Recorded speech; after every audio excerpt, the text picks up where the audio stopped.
الحمدللہ ہم نے یہ جان لیا کہ شب قدر کیا ہے اور شب قدر کا اتنا زیادہ ثواب کیوں ہے۔ اب میں آپ کو تھوڑا سا شب قدر کے فضائل کے اباؤٹ بھی بتانا چاہوں گی۔ رسول اللہ صلی اللہ علیہ وآلہ وسلم کی بہت پیاری حدیث ہے۔ رسول اللہ صلی اللہ علیہ وآلہ وسلم نے ارشاد فرمایا کہ جو شخص شب قدر کو ایمان کے ساتھ اور ثواب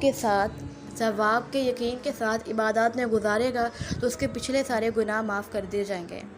اس کے علاوہ ایک اور حدیث سے ہمیں ملتا ہے کہ حضرت انس رضی اللہ عنہ سے مروی ہے کہ حضور اکرم صلی اللہ علیہ وآلہ وسلم نے لیلۃ القدر کی فضیلت بیان کرتے ہوئے فرمایا کہ شب قدر میں جبرائیل علیہ امین فرشتوں کی جھرمٹ میں زمین پر اترتے ہیں اور وہ ہر اس شخص کے لیے دعائیں مغفرت کرتے ہیں جو کھڑے بیٹھے کسی حال میں اللہ کو یاد کر رہا ہو۔ یعنی کہ شب قدر میں انسانوں کے لیے دعائیں مغفرت کی جاتی ہے۔ اب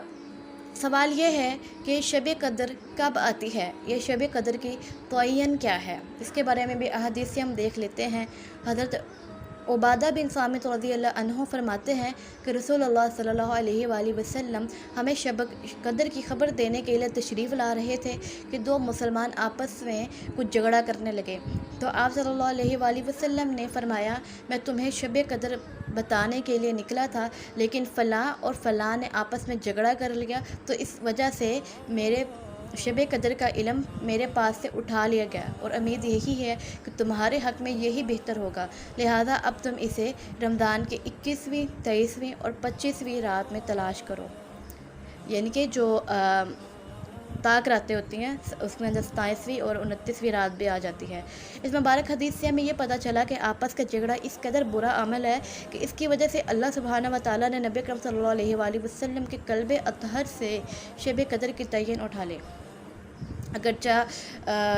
میں بھی یہ ہمارے ہی فائدے کے لیے ہو۔ ایک اور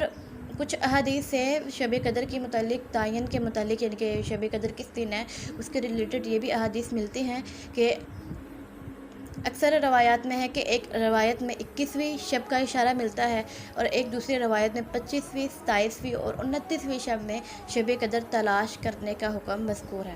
ایک روایت میں صحابی رسول حضرت ابی بن کعب رضی اللہ عنہ 27ویں شب کو شب قدر کا قرار دیتے ہوئے ارشاد فرماتے ہیں کہ اللہ کی قسم میں جانتا ہوں کہ وہ کون سی رات ہے جس کے بارے میں نبی اکرم صلی اللہ علیہ وآلہ وسلم نے قیام کرنے کا حکم دیا تھا، وہ 27ویں رات ہے۔ لیکن ابھی تک کوئی بھی ایسی حدیث نہیں ملتی جس سے ہمیں یہ واضح پتہ چلتا ہو کہ شب قدر کی رات 27ویں رات ہی ہے۔ اسی لیے ہمیں اللہ کے رسول صلی اللہ علیہ وآلہ وسلم کی تمام باتوں پر دل سے ایمان لا کر لاسٹ عشاء میں جتنی بھی طاق رات آتی ہیں ہمیں ان میں خوب عبادت کرنی چاہیے۔ الحمدللہ ہم نے شب قدر کا تعین تو پڑھ لیا کہ کن کن راتوں میں ہم شب قدر کو فائنڈ کر سکتے ہیں۔ اب یہ بھی دیکھنا ہمارے لیے ضروری ہے کہ شب قدر کو پوشیدہ رکھنے کی کیا حکمتیں ہیں۔ اللہ سبحانہ و تعالیٰ رمضان المبارک کی راتوں میں فرشتوں کے سامنے اپنے عبادت گزار بندوں پر فخر فرماتے ہیں۔ اگر شب قدر متعین ہوتی تو صرف ایک رات لوگ عبادت کرتے، ایسے ہی ہے جتنے ہم گناہ گار ہیں، اور محض احتمال کی بنا پر آخری پورے عشرے میں لوگ عبادت اطاعت میں محنت و سعی کرتے ہیں کہ یعنی کہ اب ہمیں پتہ نہیں ہے کہ ہم شب قدر کس رات ہے، تو ہم کہتے ہیں کہ ہم سے کوئی رات نہ چھوٹے، ہم 21ویں رات بھی کوشش کرتے ہیں، 23ویں رات بھی کوشش کرتے ہیں، 25ویں، 27ویں، 29ویں رات بھی ہم کوشش کرتے ہیں کہ ہم شب قدر کو پالیں، کیونکہ یہ بہت فضیلت والی رات ہے۔ شب قدر کو پوشیدہ رکھنا اسی طرح سمجھ لیجئے جیسے موت کا وقت نہ بتانا، کیونکہ اگر کسی انسان کو موت کا وقت بتا دیا جائے تو وہ کیا کرتا ہے، پوری عمر وہ انسان گناہ کرے گا اور اینڈ والے وقت پہ آ کے وہ توبہ کر لے گا۔ اسی طرح شب قدر کو اللہ تعالیٰ نے پوشیدہ ان کو چھپایا ہے، تاکہ اگر شب قدر کا بھی ہمیں پتہ لگ جاتا تو باقی ہم ساری راتیں غفلتوں میں گزار لیتے، اور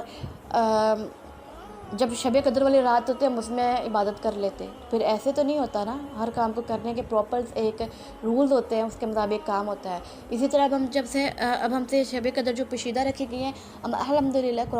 رمضان المبارک کی تمام ساری راتوں میں تو نہیں، لیکن رمضان المبارک کی طاق راتوں میں ہم کچھ نہ کچھ عبادت تو